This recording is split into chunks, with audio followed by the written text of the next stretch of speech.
নমস্কার দর্শকবৃন্দ, দেখতে পাচ্ছেন ইতিমধ্যেই কিন্তু অন্নপূর্ণা ভান্ডারের যে নতুন ফর্ম ইংলিশ এবং বাংলা দুটো ফর্মই কিন্তু পোর্টালে দেওয়া হয়েছে। তো এখন আমরা দেখব কিভাবে আপনি এই ফর্ম দুটিকে ডাউনলোড করতে পারবেন। তো এর জন্য প্রথমে আপনাকে চলে আসতে হবে যে কোনো একটি ব্রাউজারে। তো আমরা গুগল ক্রোম ব্রাউজারে চলে আসলাম, এসে লিখবেন socialsecurity.wb.gov.in অথবা এই ওয়েবসাইটটির লিঙ্ক ডেসক্রিপশনে দেওয়া থাকবে, সেখানে ক্লিক করে সরাসরি আপনি এই পেজটিতে চলে আসতে পারবেন। এই পেজটিতে আসার পর দেখতে পাবেন ডাউনলোড অন্নপূর্ণা যোজনা ফর্ম ইংলিশ। এখানে ক্লিক করলে ইংলিশ ফর্মটি ডাউনলোড হবে এবং নিচে দেখতে পাবেন ডাউনলোড অন্নপূর্ণা যোজনার ফর্ম বাংলা। এখানে ক্লিক করলে বাংলায় ফর্মটি ডাউনলোড হয়ে যাবে। তো আমাদের যেহেতু ডাউনলোড অলরেডি করা আছে, তো আমরা সরাসরি ফর্ম দুটোকে খুলছি। এই যে দেখতে পাচ্ছেন ফর্মটি এরকম 12 পেজের ফর্ম, একটু ডিটেলসে ভালো করে ফিল করতে হবে। তো প্রথমে দেখি কি বলা হয়েছে। অন্নপূর্ণা যোজনা পারিবারিক তথ্য সংগ্রহের ফর্ম, এবং নিচে দেওয়া হয়েছে প্রতিটি বিভাগে স্পষ্ট ক্ষেত্র, টিক বা চেক বক্সের বিকল্প এবং নির্দেশাবলী রয়েছে। প্রতিটি চেকবক্স ও ক্ষেত্র পরিষ্কারভাবে চিহ্নিত করা হয়েছে। আবেদনকারী এবং যাচাইকারী কর্মকর্তাদের জন্য প্রয়োজনীয় নির্দেশাবলী প্রদান করা হয়েছে। প্রতিটি বিভাগ পূরণ করা বাধ্যতামূলক। তো প্রত্যেকটা সেকশনই কিন্তু পূরণ করতে হবে। তো প্রথমে যদি আমরা চলে আসি বিভাগ বা ক্ষেত্রে, ক নম্বরে দেখতে পাচ্ছেন পারিবারিক পরিচয়। তো পারিবারিক পরিচয়ের মধ্যে নির্দেশনা কি দেওয়া রয়েছে, সঠিক হলে টিক চিহ্ন দিতে হবে। তো প্রথমে বলা হয়েছে পরিবারের প্রধানের নাম। তো আপনার ফ্যামিলির যে প্রধান রয়েছেন, হেড অফ দ্য ফ্যামিলি, তার নাম এইখানে পুরো নামটা লিখবেন এবং সেই নামটা হবে আধার কার্ড অনুযায়ী। আধার কার্ডে যে নাম রয়েছে বানান, সেই বানান এখানে লিখতে হবে। তো হয়তো আপনি জিজ্ঞাসা করবেন বাংলায় লিখবো না ইংলিশে লিখবো, সেটা আপনার ইচ্ছা, তবে চেষ্টা করবেন ইংলিশে লেখার। এরপরে নিচে আসলে দেখতে পারবেন জন্ম তারিখ। তো আপনার পরিবারের প্রধানের যে জন্ম তারিখ রয়েছে সেটা দিন, মাস, বছর এই হিসেবে লিখবেন। তারপরে আপনার পরিবারের প্রধান তিনি পুরুষ নাকি মহিলা, যেটা হবে পুরুষ হলে এখানে টিক চিহ্ন দেবেন, মহিলা হলে এখানে টিক চিহ্ন দেবেন এবং অন্যান্য হলে এখানে টিক চিহ্ন দেবেন। তারপরে 4 নম্বরে দেখতে পাচ্ছেন পরিবারের প্রধানের আধার নাম্বার। তো আপনার ফ্যামিলির যে হেড রয়েছেন তার আধার নাম্বার এখানে দেবেন। তারপরে 5 নম্বরে ডিজিটাল রেশন কার্ডের পারিবারিক আইডি যদি থাকে, তো ডিজিটাল রেশন কার্ডে যদি আপনার ফ্যামিলি আইডি থাকে সেক্ষেত্রে এখানে বসিয়ে দেবেন, এবং না থাকলে এটা দিতে হবে না। দেখতে পাচ্ছেন এটা অপশনাল, যদি থাকে দেওয়া রয়েছে। তারপরে 6 নম্বরে বলা হয়েছে পরিবারের সদস্য সংখ্যা। শুধুমাত্র সংখ্যায় লিখতে হবে, আপনার পরিবারের সদস্য কয়জন, 2 জন হলে 2, 4 জন হলে 4, 5 জন হলে 5, যজন হবে সেটা দেবেন। এবং ঠিকানা দেখতে পাচ্ছেন 7 নম্বরে, এবং ডান দিকে লেখা আছে স্থায়ী ঠিকানা। তো আপনার যে স্থায়ী ঠিকানা সেটা এই ঘরের মধ্যে একদম ফুল যে অ্যাড্রেস সেটা লিখবেন, একদম গ্রাম, পোস্ট অফিস, থানা সব উল্লেখ করে লিখবেন। 8 নম্বরে দেখতে পাচ্ছেন যোগাযোগ নাম্বার। তো এখানে একটা মোবাইল নাম্বার দিতে হবে, এবং কোন মোবাইল নাম্বারটা দেবেন সেটা কিন্তু ডান দিকে উল্লেখ করে দেওয়াই রয়েছে, যে বিশেষত পরিবারের প্রধানের আধার নাম্বারের সঙ্গে যুক্ত মোবাইল নাম্বার। অর্থাৎ আপনার হেড অফ দ্য ফ্যামিলির আধার কার্ডে যে মোবাইল নাম্বারটির লিঙ্ক রয়েছে সেই মোবাইল নাম্বারটি কিন্তু এখানে দেবেন। এরপর 9 নম্বরে আসলে দেখতে পারবেন নাম, জন্ম তারিখ, লিঙ্গ, পরিবারের প্রধানের সঙ্গে সম্পর্ক, আধার নাম্বার, পরিবারের সকল সদস্যদের। তো পরিবারের সকল সদস্যদের কিন্তু এই ডিটেলসগুলো দিতে হবে।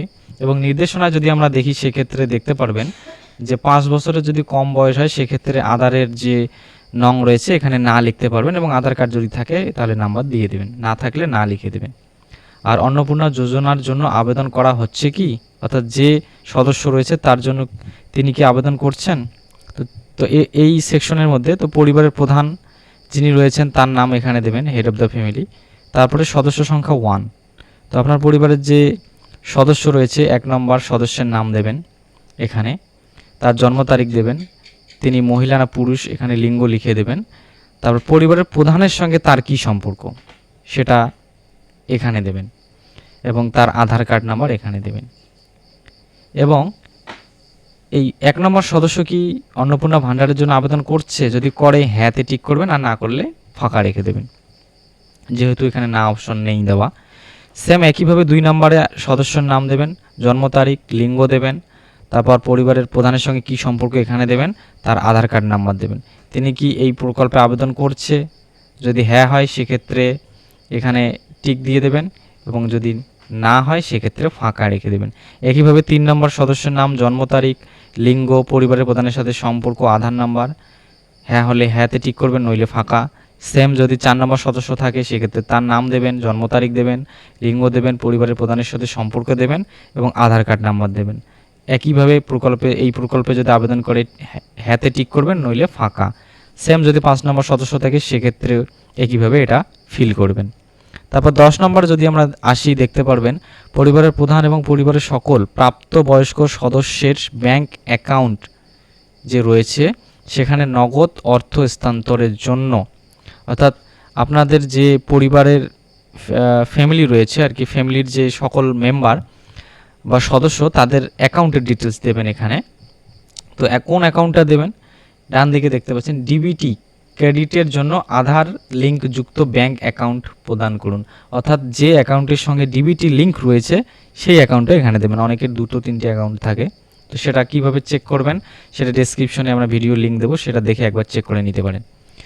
তো সেম দেখতে পাচ্ছেন হেড অফ দ্য ফ্যামিলি, তার ব্যাংক অর্থাৎ কোন ব্যাংকে অ্যাকাউন্ট রয়েছে সেই ব্যাংকের নাম, দ্বিতীয় নম্বরে অ্যাকাউন্ট নাম্বার এবং তারপরে আইএফএসসি কোড, সব কিছুই প্রথম পেজে দেখতে পারবেন।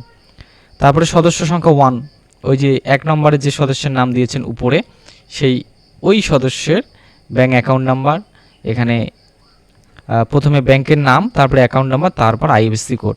একইভাবে 2 নম্বর সেকশনে বা দ্বিতীয় নম্বরে যে সদস্যের নাম দিয়েছেন তার ব্যাংক নাম, অ্যাকাউন্ট নাম্বার এবং আইএফএসসি। 3 নম্বর সদস্যের ক্ষেত্রে তার ব্যাংকের নাম, অ্যাকাউন্ট নাম্বার এবং আইএফএসসি সবগুলো কিন্তু ডিবিটি লিঙ্কযুক্ত ব্যাংক হতে হবে। 4 নম্বর সদস্য হলে সেম, তার এখানে ব্যাংকের নাম, কোন ব্যাংকে অ্যাকাউন্ট আছে, তারপরে এখানে অ্যাকাউন্ট নাম্বার, তারপরে এখানে আইএফএসসি কোড দেবেন। যদি 5 নম্বর সদস্য থাকে সেক্ষেত্রেও সেম একইভাবে তার অ্যাকাউন্ট নাম্বার, তার এখানে ব্যাংক অর্থাৎ ব্যাংকের নাম এবং এখানে অ্যাকাউন্ট নাম্বার, এখানে আইএফএসসি কোড দেবেন। এরপরে যদি আমরা নিচে চলে আসি, এবার দেখতে পাচ্ছেন 11 নম্বরে ফ্যামিলির সমস্ত প্রাপ্তবয়স্ক সদস্যদের ভোটার তালিকার যে ডিটেলস সেটা দিতে হবে। তো প্রথমে দেখতে পাচ্ছেন পরিবারের প্রধানের ভোটার কার্ডের যে নাম্বার সেটা এখানে দেবেন, তার বিধানসভা ক্ষেত্র এবং অংশ নাম্বার এখানে দেবেন। এগুলো পাবেন কোথায়, হয় ভোটার লিস্টে পাবেন, অথবা নতুন ভোটার কার্ড ডাউনলোড করলে সেখানে পাবেন, অথবা কিছুদিন আগে ভোট দেওয়ার আগে যে বিএলও বাড়িতে একটা স্লিপ দিয়ে গিয়েছিল না, সেই স্লিপটা যদি থাকে সেই ভোটার স্লিপে দেখে এখানে লিখে দেবেন। একইভাবে সদস্য নাম্বার 1 যিনি রয়েছেন তার ভোটার কার্ড নাম্বার, বিধানসভা ক্ষেত্র এবং অংশ নাম্বার দেবেন। এটা তো একই হবে এক ফ্যামিলির ক্ষেত্রে হলে, শুধু এপিক নাম্বারটাই আলাদা হবে। সেম দ্বিতীয় যিনি সদস্য তার ভোটার কার্ড নাম্বার, বিধানসভা ক্ষেত্র এবং অংশ নাম্বার। 3 নম্বর সদস্যের ক্ষেত্রেও সেম ভোটার কার্ড নাম্বার, এখানে তার যে বিধানসভা ক্ষেত্র এবং অংশ সেটা দেবেন। এবং চতুর্থ যিনি সদস্য সেম তার এপিক নাম্বার বা ভোটার কার্ড নাম্বার এবং এখানে বিধানসভা ক্ষেত্র এবং অংশ নাম্বার, অর্থাৎ বিধানসভা ক্ষেত্রের নাম এবং পাশে অংশ। তারপরে 5ম সদস্যের ক্ষেত্রেও সেম একইভাবে দেবেন। এরপরে যদি আমরা, তো 12 নম্বরে দেখতে পাচ্ছেন বিভাগ, অর্থাৎ আপনি কোন বিভাগে পড়েন, আনরিজার্ভ বা অসংরক্ষিত, নাকি ইডাব্লিউএস, নাকি এসসি, নাকি এসটি, নাকি ওবিসি, নাকি বিশেষভাবে ঝুঁকিপূর্ণ জনজাতি গোষ্ঠী বা পিভিটিজি, যেটা হবে এখান থেকে সেখানে টিক চিহ্ন দেবেন। এরপরে নিচে আসলে দেখতে পারবেন 12 খতে দেওয়া রয়েছে রেশন কার্ড বা খাদ্য ভর্তুকি। তো এখানে যে অপশনগুলো দেওয়া রয়েছে সঠিক হলে পাশে টিক চিহ্ন দিতে হবে। এবারে 1 নম্বর যদি আমরা আসি, তো দেখতে পাচ্ছেন আপনার কি ডিজিটাল রেশন কার্ড আছে, যদি থাকে হ্যাঁতে টিক করবেন, না থাকলে নাতে। যদি হ্যাঁ হয় থাকে রেশন কার্ড ডিজিটাল, সেক্ষেত্রে কোন ক্যাটাগরি, যে AAY, PHH, SPHH যেটা হবে সে তার সামনের চেক বক্সে টিক করে দেবেন। এরপর পরিবারটি রেশন দোকান থেকে মাসিক রেশন তুলছে কিনা, আপনার হয়তো রেশন কার্ড আছে, কেউ আছে তুলছে না, তো যদি তোলেন হ্যাঁতে টিক দেবেন, না হলে না তুললে নাতে টিক দেবেন। এরপরে গ নম্বরে দেখতে পাচ্ছেন সম্পদ, সেম এখানেও নির্দেশনা বলা হয়েছে, সঠিক হলে পাশে টিক চিহ্ন দিতে হবে। তো বাড়ির ধরন, আপনার বাড়ি কেমন, বাড়িতে কি 3 বা তার বেশি পাকা ঘর আছে, যদি 3টে বা তার বেশি পাকা ঘর থাকে সেক্ষেত্রে হ্যাঁতে টিক দেবেন, না থাকলে নাতে টিক দেবেন। পারিবারিক জমির মালিকানা, তো আপনার পরিবারের সদস্যদের বা আপনার পরিবারের নামে জমি যদি থাকে সেক্ষেত্রে হ্যাঁতে টিক দেবেন, জমি যদি না থাকে নাতে টিক দেবেন। এবং এখানে দেখতে পাচ্ছেন রেজিস্ট্রেশন নথি, মিউটেশন কপি এবং ROR, তারপর হালনাগাদের তারিখ সহ সর্বশেষ জমি রেকর্ডের কপি। তো যদি জমি থাকে সেক্ষেত্রে কিন্তু রেজিস্ট্রেশনের নথি বা মিউটেশনের কপি এখান থেকে যে কোনো একটা নথি কিন্তু দিতে হবে এই আবেদনপত্রের সাথে। 3 নম্বরে দেখতে পাচ্ছেন পরিবারের সকল সদস্যের মোট জমির পরিমাণ শতকে, অর্থাৎ সমস্ত ফ্যামিলির সদস্য মিলে কতটুক জমি রয়েছে সেটা শতক, কত শতক জমি সেটা লিখতে হবে, বিঘায় লিখলে হবে না। এরপরে তার রেজিস্ট্রেশনের নথি বা সর্বশেষ আরওআর জমির নথি, এই দুটো ডকুমেন্টসের যে কোনো একটা দিতে হবে। এরপর আসলো 4 নম্বরে যানবাহন। আপনার পরিবারের কোনো সদস্য কি অবাণিজ্যিক মোটর চালিত 4 চাকার গাড়ি চালায়, অর্থাৎ পার্সোনাল আর কি যে কারগুলো রয়েছে গাড়ি, সেগুলো কি আছে? যদি হ্যাঁ হয় হ্যাঁতে টিক করবেন, না হলে নাতে টিক করবেন। যদি হ্যাঁ হয় তবে গাড়ির সংখ্যা উল্লেখ করুন, কয়টা গাড়ি আছে, এবং গাড়ির রেজিস্ট্রেশন নাম্বার কিন্তু এখানে লিখতে হবে। এবং গাড়ি জিপ ট্রাক্টর অন্তর্ভুক্ত করুন। গাড়িটা কি জিপ নাকি ট্রাক্টর নাকি কার, যেটি হবে সেটি অন্তর্ভুক্ত করতে হবে। এবং যদি হ্যাঁ হয় তাহলে মডেল নাম্বার দিতে হবে। গাড়ি জিপ বা ট্রাক্টর যদি হয় তাহলে তার মডেল নাম্বার এখানে দিতে হবে। পারিবারিক ভিত্তি সদস্যদের স্বাস্থ্য বীমা। এবার আপনার পরিবারের যে ফ্যামিলি সদস্য রয়েছে তাদের কি কোনো স্বাস্থ্য বীমা আছে? যদি না থাকে নাতে টিক করবেন, আর যদি হ্যাঁ থাকে সেক্ষেত্রে হ্যাঁতে টিক করবেন। এবং সেই প্রিমিয়ামের বিবরণ এখানে নিচে উল্লেখ করতে হবে। হেড অফ দ্য ফ্যামিলি যিনি রয়েছেন তার সেই বিমাটা কি সরকারি বিমা নাকি বেসরকারি বিমা, এবং বিমার অঙ্ক কত টাকার বিমা করছেন সেটা এখানে লিখতে হবে। এবং প্রিমিয়ামের বিবরণ কত করে আপনি প্রিমিয়াম জমা করছেন সেটা এখানে দিতে হবে। একইভাবে সদস্য সংখ্যা 1-এরও ক্ষেত্রে তাই, সরকারি হলে সরকারি, বেসরকারি হলে বেসরকারি। সরকারি ক্ষেত্রে যেমন স্বাস্থ্যসাথী, আয়ুষ্মান ভারত, এবং বিমার অঙ্ক এখানে লিখতে হবে। এবং সরকারি ক্ষেত্রে তো আমাদের বিমার অঙ্ক স্বাস্থ্যসাথী কার্ডের ক্ষেত্রে তো 5 লক্ষ জানেনি, তো ডিটেলসে আর একটু জেনে নিয়ে দেবেন। এবং প্রিমিয়াম তো এখানে দিতে হয় না, সেক্ষেত্রে এখানে ফাঁকা রাখতে পারেন। এইভাবে 2, 3, 4 এবং 5ম সদস্যর ক্ষেত্রে এই বিমা যদি থাকে সেক্ষেত্রে এই ডিটেলসটা ঠিক করে দেবেন। তারপরে আসলো আয় বা পেশা। কোনো সদস্য কি আয়কর প্রদান করেন, অর্থাৎ ট্যাক্স কি দেয়? যদি হ্যাঁ হয় হ্যাঁতে টিক, না হলে ট্যাক্স না দিলে নাতে টিক করবেন। 2 নম্বরে পরিবারের সদস্যদের প্যান কার্ড যদি থাকে, যদি প্যান কার্ড থাকে সেক্ষেত্রে হ্যাঁতে টিক করবেন। এবং যদি প্যান কার্ড না থাকে তাহলে ফাঁকা রেখে দেবেন। প্যান কার্ড যদি থাকে সেক্ষেত্রে পরিবারের যিনি হেড রয়েছেন তার নাম লিখতে হবে, তার নিচে প্যান নাম্বার। প্রথম যে সদস্য 1 নম্বরে যার নাম রয়েছে তার নাম, তার প্যান নাম্বার। দ্বিতীয় সদস্যের নাম, এখানে তার প্যান নাম্বার। তৃতীয় সদস্যের এখানে নাম, এখানে প্যান নাম্বার। চতুর্থ সদস্যের এখানে নাম, এখানে প্যান নাম্বার। একইভাবে 5 নম্বরে দেবেন। এবং যদি প্যান কার্ড না থাকে সেক্ষেত্রে নাতে টিক করতে হবে। 3 নম্বর দেখতে পাচ্ছেন কর্মসংস্থানের ধরন। তো পরিবারের প্রধান যিনি রয়েছেন তিনি কি ধরনের পেশার সাথে যুক্ত রয়েছেন? সরকারি যদি চাকরি করে সেক্ষেত্রে সরকারি ক্ষেত্র এখানে ঠিক করবেন, বেসরকারি হলে এখানে, এবং অসংগঠিত ক্ষেত্র যদি হয় বা পার্ট টাইম সেক্ষেত্রে এখানে, বা এই যে পার্ট টাইম দেখতে পাচ্ছেন সেক্ষেত্রে এখানে দেবেন। ব্যবসায়ী যদি হয় সেক্ষেত্রে এখানে দেবেন। অসংগঠিত ক্ষেত্রে স্বনিযুক্ত যেমন কারিগরি, শিল্পী, কৃষক সেটা হলে এখানে টিক করবেন। যদি পরিযায়ী শ্রমিক হয় এখানে, বেকার হলে এখানে, এবং যদি অন্য কোনো কাজ করে এখানে টিক করবেন। একইভাবে সদস্য নাম্বার 1 তিনি কি করছেন তার পেশার অনুযায়ী এখানে থেকে টিক করে দেবেন। অনেক ক্ষেত্রে যদি হাউস ওয়াইফ হয় সেক্ষেত্রে কিন্তু এই যে অন্যান্য এখানে টিক করে দেবেন। সেম সদস্য নাম্বার 2 তার ক্ষেত্রেও কি কাজ করছেন উনি সেটা দেবেন।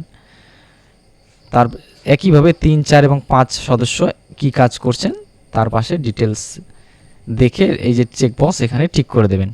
এবং 4 নম্বরে দেখতে পাচ্ছেন পরিবারের শিক্ষিত প্রাপ্তবয়স্ক সদস্যের সংখ্যা। তো আপনার ফ্যামিলির মধ্যে কতজন শিক্ষিত মানুষ রয়েছেন তার সংখ্যা এখানে দেবেন, 2, 4, 5 যা হয়। এবং যদি অশিক্ষিত কেউ থাকে প্রাপ্তবয়স্ক, অর্থাৎ 18 বছর কিংবা তার বেশি বয়সের, সেক্ষেত্রে এখানে তার সংখ্যা দেবেন। এবং এখানে কি দেওয়া রয়েছে নির্দেশনায়, পরিবারের সকল শিক্ষিত প্রাপ্তবয়স্ক সদস্যের সর্বোচ্চ শিক্ষাগত যোগ্যতা প্রদান করুন। এবারে পরিবারের যদি শিক্ষিত হয়, ধরুন পরিবারের প্রধান যিনি রয়েছেন তিনি তার নাম দিলেন এখানে, বা না দিলেও অসুবিধা নেই, নাম দেবেন। পরিবারের প্রধান যিনি রয়েছেন তিনি শিক্ষিত নাকি অশিক্ষিত, শিক্ষিত হলে এখানে ঠিক, অশিক্ষিত হলে এখানে ঠিক। এবং তার সর্বোচ্চ শিক্ষাগত যোগ্যতা, তিনি সর্বোচ্চ কোন ক্লাস পর্যন্ত পড়াশোনা করেছেন এখানে দেবেন। গ্র্যাজুয়েশন হলে গ্র্যাজুয়েশন, এইচএস হলে এইচএস, যা হবে তাই। সেম সদস্য সংখ্যা 1 তিনি শিক্ষিত নাকি বেশি অশিক্ষিত, যেটা হবে সেটাতে টিক চিহ্ন দেবেন। তার সর্বোচ্চ শিক্ষাগত যোগ্যতা সেটা এখানে লিখে দেবেন। একইভাবে সমস্ত সদস্যের লিখবেন। এবং 5 নম্বরে কোনো সদস্য কি সাংবিধানিক পদ যেমন মন্ত্রী, সাংসদ, বিধায়ক, পৌর স্থানীয় সংস্থা বা পঞ্চায়েত সদস্যের প্রাক্তন বা বর্তমান ধারক, যদি হয় সেক্ষেত্রে হ্যাঁতে টিক দেবেন, না হলে না। এবারে যদি হয় কোনো পঞ্চায়েতের সদস্য হোক বা কোনো বিধায়ক বা সাংসদ, সেক্ষেত্রে যিনি এই পদে রয়েছেন তার সদস্য নম্বর যে থাকে সেটা এখানে দিতে হবে এবং তার প্রয়োজনীয় নথি, সহায়ক নথি যদি কোনো থাকে সেটা দেবেন অথবা স্বঘোষণা দিতে হবে। 6 নম্বরে দেখতে পাচ্ছেন কোনো সদস্য কি সরকারি পেনশনভোগী, যদি সরকারি পেনশন পায় হ্যাঁ, না পায় যদি না পায় সেক্ষেত্রে নাতে টিক করবেন। যিনি সরকারি পেনশনভোগী তার সদস্য নাম্বার এখানে দেবেন, অর্থাৎ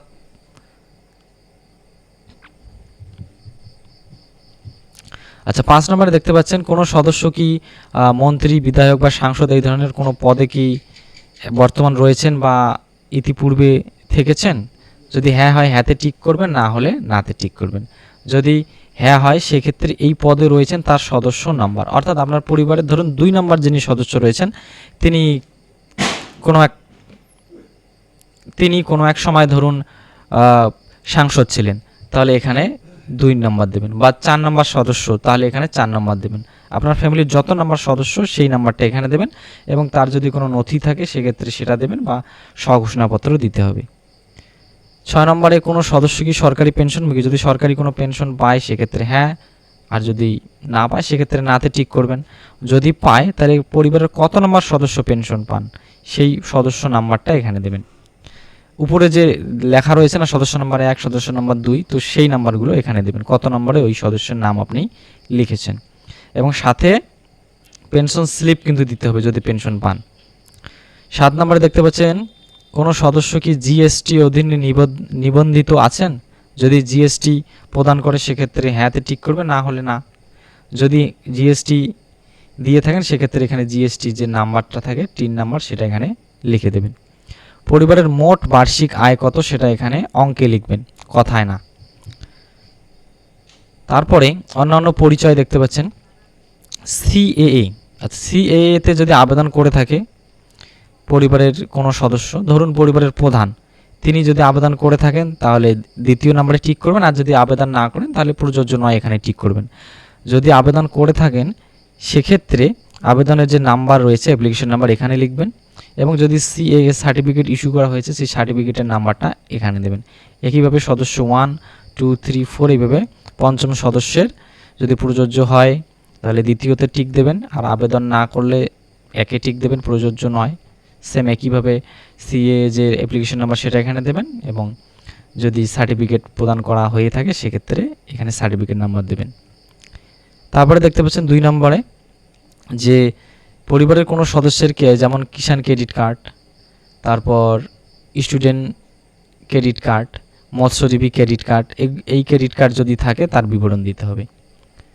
তো পরিবারের প্রধান যিনি রয়েছেন এখানে দেখতে পাচ্ছেন নং রয়েছে, নিচে আইডির সংখ্যা, অর্থাৎ আপনার যে ক্রেডিট কার্ড রয়েছে তার যে নাম্বার সেটা এখানে দেবেন এবং যে তারিখে ইস্যু করা হয়েছে সেটা এখানে দেবেন।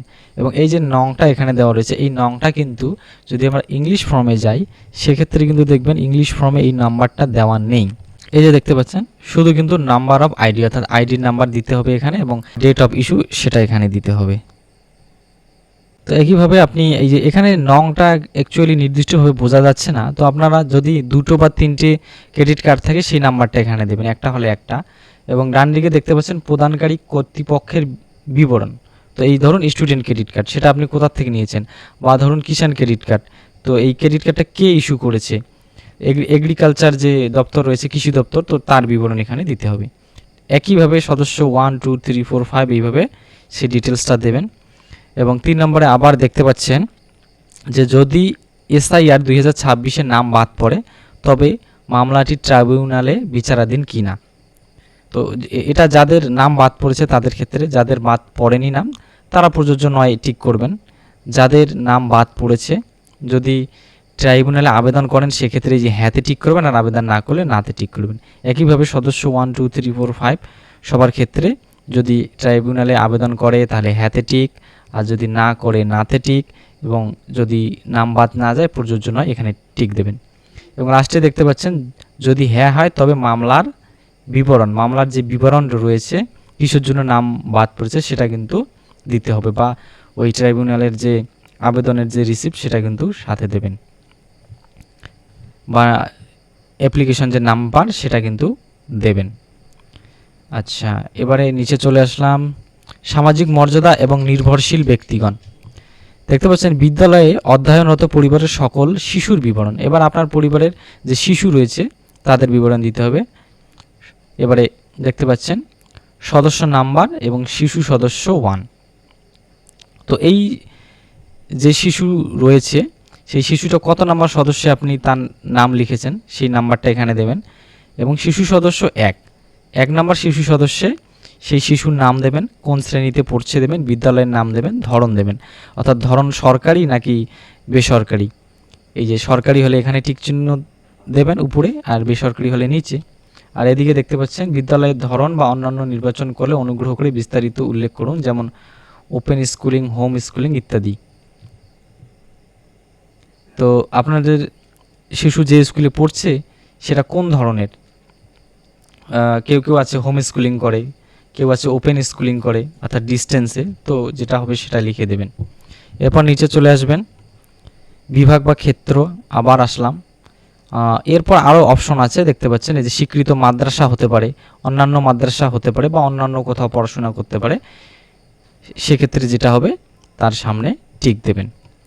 এবং সেম সদস্য নাম্বার 2, তো এখানে শিশু সদস্য 2, এই 2 নাম্বার শিশুটি কত নাম্বার সদস্য নাম্বারে তার নাম রয়েছে সেই নাম্বারটা এখানে দেবেন। ধরুন 3 নাম্বারে এই শিশুটির নাম রয়েছে, তাহলে এখানে 3 দেবেন। এবং এখানে শিশুটির নাম, শ্রেণী, বিদ্যালয়ের নাম, সেটা সরকারি বেসরকারি নাকি স্বীকৃত মাদ্রাসা নাকি অন্যান্য মাদ্রাসা, যেটা হবে সেটা দেবেন। একইভাবে সমস্ত শিশুর ডিটেলস এখানে দেবেন। এরপর নিচে চলে আসবেন। তারপরে দেখতে পাচ্ছেন শিশুদের টিকাকরণের বর্তমান অবস্থা। তো যদি এই যে শিশু যারা রয়েছে আপনাদের পরিবারে তাদের এই যে টিকাকরণ শুরু হয়েছে বা সম্পূর্ণ হয়েছে যদি হয় সেক্ষেত্রে হ্যাঁতে টিক দেবেন, আর যদি টিকাকরণ করা হয়নি সেক্ষেত্রে 2 নম্বর এখানে টিক দেবেন। যদি হ্যাঁ হয় অর্থাৎ টিকাকরণ করানো হয় সেক্ষেত্রে তার যে টিকাকরণের যে কার্ড রয়েছে সেই কার্ডটি কিন্তু জেরক্স করে দিতে হবে সাথে। যদি না হয় তাহলে শেষ টিকা নেওয়ার তারিখ, শেষ কবে টিকা নিয়েছিল সেটা কিন্তু তারিখটা উল্লেখ করতে হবে, আর টিকা নেয়নি কেন তার কারণটাও এখানে উল্লেখ করতে হবে। একইভাবে সদস্য 2, 3 অর্থাৎ শিশু সদস্য 4, 5 এইভাবে লিখবেন, এখানে 4 পর্যন্ত রয়েছে। এরপর 6 নম্বরে দেখতে পাচ্ছেন সরকারি প্রকল্পের আওতায় সুবিধা। আপনি কি কোনো সরকারি প্রকল্পের সুবিধা ডিবিটির মাধ্যমে পাচ্ছেন? যদি পান সেক্ষেত্রে পরিবারের প্রধান যদি পায়, ধরুন পিএম কিষাণ পায়, সেক্ষেত্রে হ্যাঁ হবে, আর যদি কিছু না পায় নাতে ঠিক হবে। যদি হ্যাঁ হয় তবে প্রকল্পের নাম, কোন প্রকল্পে পাচ্ছে, কৃষক বন্ধু হতে পারে, পিএম কিষাণ হতে হবে, সেই প্রকল্পের নাম এখানে দেবেন। এবং যদি একাধিক প্রকল্প পেয়ে থাকেন সেই প্রকল্পের নামগুলো 1 নম্বর, 2 নম্বর, 3 নম্বর এইভাবে এখানে লিখবেন।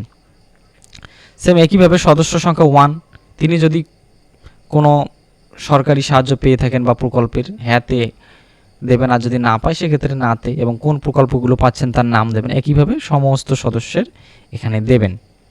তারপরে দেখতে পাচ্ছেন 2 নম্বরে বাদ দেওয়া হলে কারণ বা অফিসার কর্তৃক করণীয়।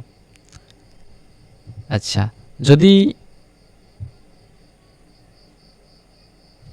আপনার ফর্মটি কোনো কারণে বাতিল হয়ে যায় তো তার কারণ কি জন্য বাতিল হয়েছে সেটার কথাই এখানে বলা হয়েছে। তো প্রথমে স্বঘোষণা এটা একটু পড়ে নেবেন, নেওয়ার পর সম্মত এখানে টিক করবেন এবং এখানে সই করবেন যিনি আবেদন করছেন। এবার এই ফর্মটি যাচাইযোগ্য অর্থাৎ অফিসার যাচাই করবেন। এবং নিচে দেখতে পাচ্ছেন পরিবার বলতে এখানে কাকে বোঝানো হয়েছে, একদল ব্যক্তিকে বোঝায় যারা সাধারণত একসঙ্গে বসবাস করেন এবং একই রান্নাঘর থেকে খাবার গ্রহণ করেন। এখানে যদি আপনি পৃথক খান সেক্ষেত্রেও আপনি কিন্তু এক ফ্যামিলিতে পড়বেন না, একই বাড়িতে হতে পারেন কিন্তু আলাদা যদি রান্নাঘর থাকে সেক্ষেত্রে কিন্তু এক পরিবার হবে না। এবার দেখতে পাচ্ছেন শুধুমাত্র সরকারি ব্যবহারের জন্য, তো এটা অফিস ইউজের জন্য, এটা আপনাদের জন্য নয়, এটা ফাঁকা রেখে দেবেন এবং এটা অফিসার তিনি ফিল আপ করবেন। তো এইভাবে কিন্তু অন্নপূর্ণা ভাণ্ডারের ফর্মটি আপনি খুব সহজেই ফিল আপ করতে পারবেন। যদি কোনো বিষয়ে অসুবিধা হয় বা বুঝতে কোনো অসুবিধা হয় অবশ্যই কমেন্টে জানাবেন। তার যথাযথ উত্তর দেওয়ার চেষ্টা করব। তো এই ছিল আজকের আপডেট। ভিডিওটি ভালো লাগলে অবশ্যই চ্যানেলটিকে সাবস্ক্রাইব করে পাশে থাকবেন এবং পরবর্তী অনলাইনে কিভাবে আবেদন করবেন সেই প্রসেসের ভিডিও পেতে আমাদের চ্যানেলটিকে সাবস্ক্রাইব করে পাশে থাকবেন।